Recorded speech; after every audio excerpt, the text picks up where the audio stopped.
Em nome do Pai, e do Filho, e do Espírito Santo. Amém. Naquele tempo, vieram algumas pessoas trazendo notícias a Jesus a respeito dos galileus que Pilatos tinha matado, misturando seu sangue com os dos sacrifícios que ofereciam. Jesus lhes perguntou, lhe respondeu: vós pensais que esses galileus eram mais pecadores do que todos os outros galileus por terem sofrido tal coisa? Eu vos digo que não. Mas se vós não vos converterdes, ireis morrer todos do mesmo modo. E aqueles 18 que morreram quando a torre de Siloé caiu sobre eles, pensais que eram mais culpados do que todos os outros moradores de Jerusalém? Eu vos digo que não. Mas se não vos converterdes, ireis morrer todos do mesmo modo. E Jesus contou esta parábola. Certo homem tinha uma figueira plantada na sua vinha. Foi até ele procurar figos e não encontrou. Já faz 3 anos que venho procurando figos nesta figueira e nada encontro. Corta, porque está ela inutilizando a terra? Eles, porém, respondeu: Senhor, deixa a figueira ainda este ano. Vou cavar em volta dela e colocar adubo. Pode ser que venha a dar fruto. Se não der, então tu a cortarás.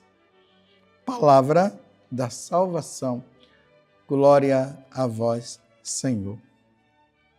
Meus irmãos e minhas irmãs, hoje nós celebramos a memória de Santo Antônio Santana Galvão, conhecido entre nós como Frei Galvão, que se santificou aqui no Vale do Paraíba, ali em Guaratinguetá.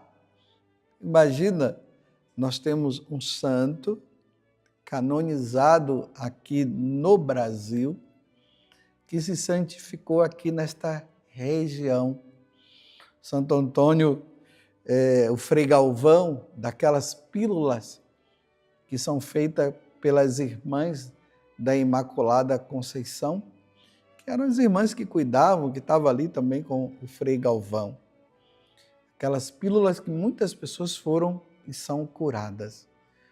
Mas o que me leva a meditar no dia de Frei Galvão é que ele se santificou aqui, nesta região, no Vale do Paraíba, e eu preciso me santificar também.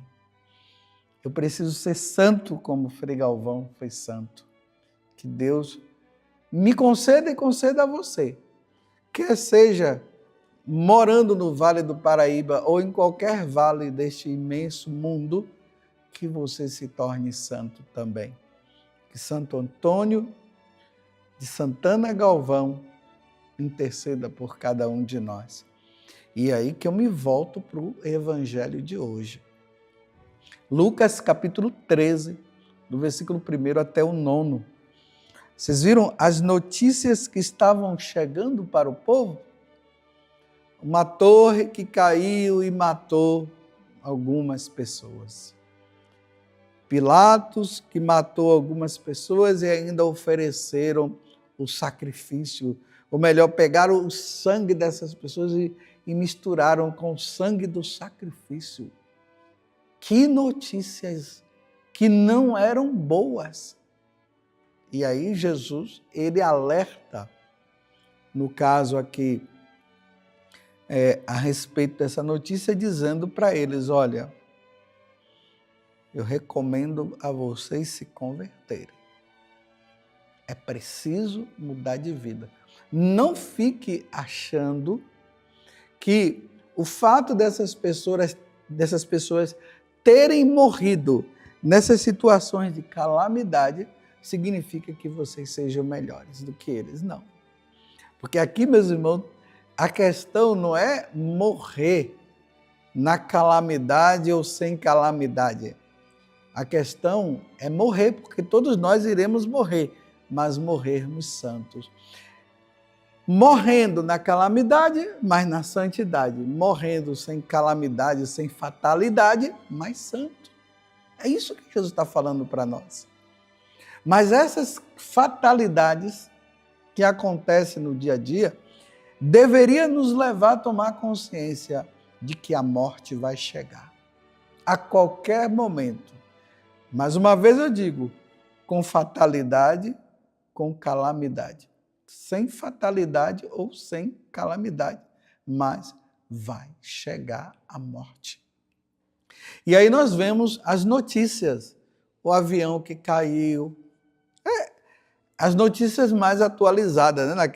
No tempo de Jesus foi essas pessoas que morreram, que foram matadas, e o sangue foi misturado com o sacrifício, a torre de Siloé que caiu e muitos morreram, mas hoje é assim, avião que cai, trem que bate, navio que afunda, carro que bate, uma pessoa que mata a outra, atira, outra que morre de doença. Está entendendo que a morte virá? Mas tem outros que estão morrendo sem fatalidade nenhuma, mas está morrendo em Deus, com Deus. É por isso que Jesus está dizendo, se não vos converterdes, acontecerá coisas piores. E o pior de morrer numa fatalidade é a condenação eterna. E aí entra a parábola desta figueira que não estava dando o fruto necessário. E aí Jesus mandou cortar. E aí os discípulos disseram, não, vamos dar mais uma chance. Vamos cuidar dela durante 1 ano e vamos ver se ela vai dar frutos depois. 1 ano, meus irmãos. Jesus deu 1 ano para que aquela figueira ela pudesse dar fruto. 1 ano. Se ela não der fruto, corta. Quanto tempo Jesus nos deu para a nossa conversão, para a nossa mudança de vida? Quanto tempo resta para mim? Quanto tempo eu não sei. Quanto tempo resta para você? Você também não sabe. Nós não sabemos.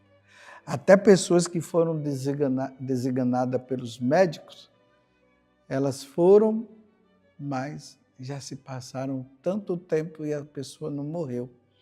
Teve outras que os médicos disseram, não tem jeito, vai morrer, e morreram. Nós nunca sabemos. Mas o importante é que nós possamos, neste tempo, viver a conversão. A verdadeira conversão, viver a santidade, estar em estado de graça, sendo fiel em tudo a Deus. É isso que Deus quer de cada um de nós. Ele quer isso da minha pessoa e quer isso da sua pessoa. Quanto tempo resta? Como eu disse recentemente em uma das homilias, é como o tic-tac do relógio. Tic-tac, cada momento o tempo está passando. Nós não podemos deixar a nossa conversão para depois. Nós precisamos mudar de vida e levar uma vida santa hoje. Que Deus nos dê a graça da verdadeira santidade e da fidelidade. Santo Antônio de Santana Galvão, aqui no Vale do Paraíba, ele aproveitou o tempo que tinha e morreu santamente. Agora sou eu, agora é você, somos nós. Precisamos aproveitar o tempo que Deus nos deu. 1 ano, 2 anos, 3 anos, não sei. Fatalidades estão acontecendo? Estão acontecendo. A fatalidade poderá acontecer comigo e poderá acontecer com você? Sim, mas independente da fatalidade ou não, vivamos com Deus Vivamos para Deus, que a nossa vida seja somente para Ele. Ó Virgem Santíssima, não permitais que eu viva e nem morra em pecado mortal. Em pecado mortal eu não hei de morrer, porque a Virgem Santíssima há de me valer. Valei-me, Virgem Santíssima, e desça sobre você a bênção de Deus Todo-Poderoso, Pai, Filho e Espírito Santo. Amém.